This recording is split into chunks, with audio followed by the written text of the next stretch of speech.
صار؟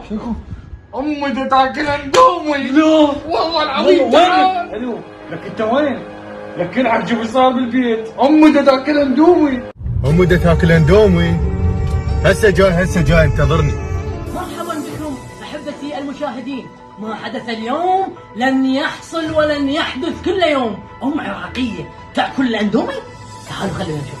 والله ابني جربته حبيت اشوف طعمه طلع ما طيب. زين شنو كان طعمه؟ والله يا يمه زين أمي أنت شلون جربتيه يعني؟ طيب والله يا طيب. ابني يعني شلون اقول لك؟ أمي زين كان الأمر. خله احكي خله مبرط شوي. ما حدث اليوم لن يحصل كل يوم. سالم حافظ من بغداد.